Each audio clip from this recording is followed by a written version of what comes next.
to this country in at the age of 9, and his father abandoned him once he got here with his 3 siblings, and he basically sold newspapers.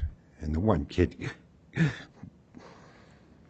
received a scholarship to Washington Jefferson College, and I did pretty well there. And I was looking to go to medical school, and I was very fortunate. I got accepted in Philadelphia, but I didn't have the $50. And I called the University of Pittsburgh, and I said, I got this very early acceptance, and I didn't want to send the money in.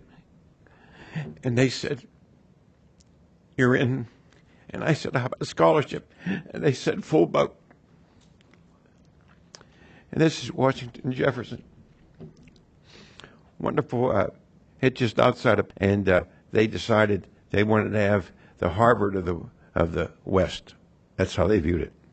And they put $52 million in this building.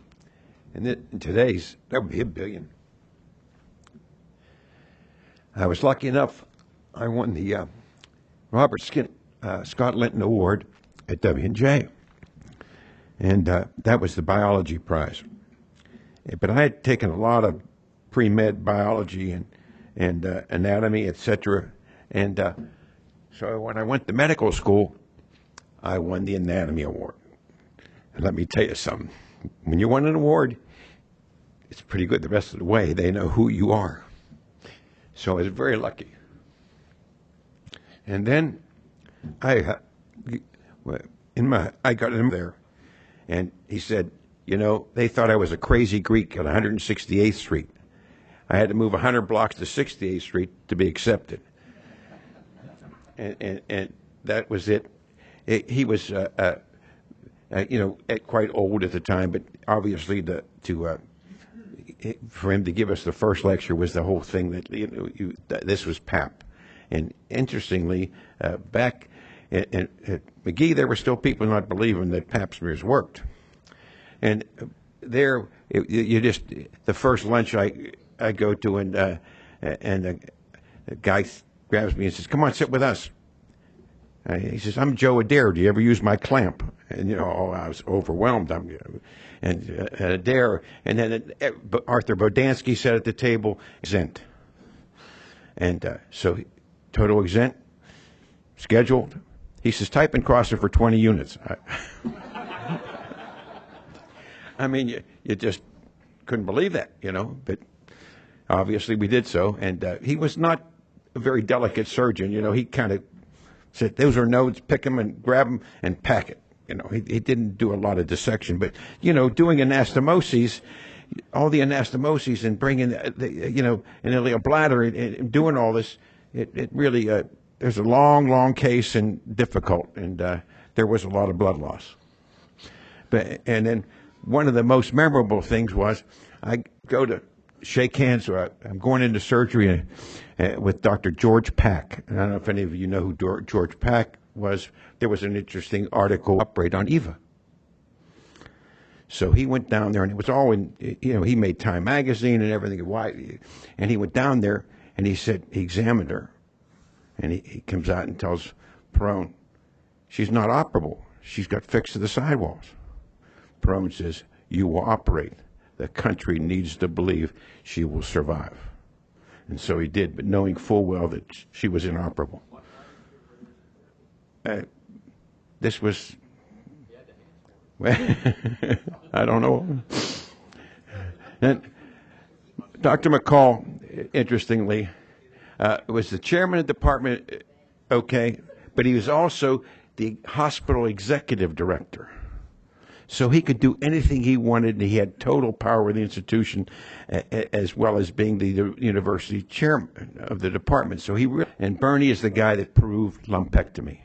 He got the Lasker Award. The Lasker Award is the highest clinical medicine award. It's like the Nobel of clinical medicine.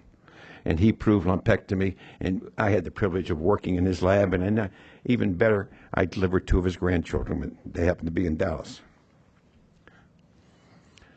Dr. Bonson, he was the chairman of the Department of Surgery, and I interviewed at Hopkins, and I was thinking surgery at the time. And there's a big pyramid at Hopkins at that time. And I came out, and Dr. Blaylock said to Joni and I, he's accepted, but he must scrub with Bonson because he's the best I ever trained. And let me tell you this something. That's really something. Dr. Bonson was the reason that liver transplant, when I went to McGee, they thought, you know, I brought in something new because I was trained in general surgery and I was going to gynecology. And he really made a difference. We lost him at the age of 75.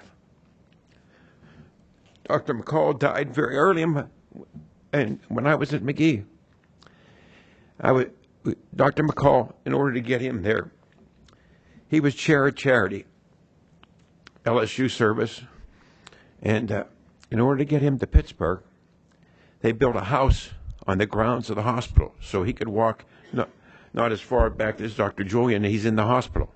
19-room house. $11 million for research wing. Now, you just think of that today. Is that $110 million or is it $200 million or whatever? But, I mean, chair at Hopkins. So he's making $25,000, and they gave him $100. It would be like $1 million today as chair. And he went and bought 11 acres out in Fox Chapel, put a ski tow in there, a snowmaking machine, and everything. I mean, and McCall could have lived anywhere, but he decided he wanted to live on the grounds. And you'd call him, and he challenged us. He said, if you need me, call me. And he'd come over in the scrubs. He'd pick up the phone and say, Charlie, meet me on the 4th floor.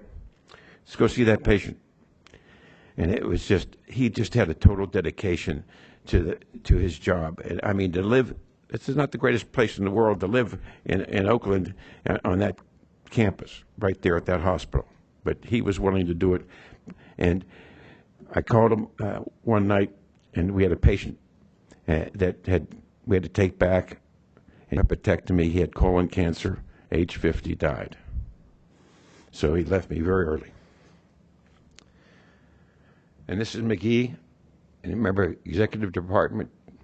And here was his procedure. And as I said yesterday, what he was trying to do with this procedure was to make the cuff on the anterior wall and to bring these together to prevent prolapse.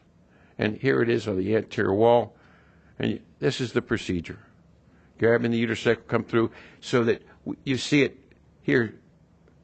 So it's preventing vault prolapse. It was a prevention, not really a therapeutic thing.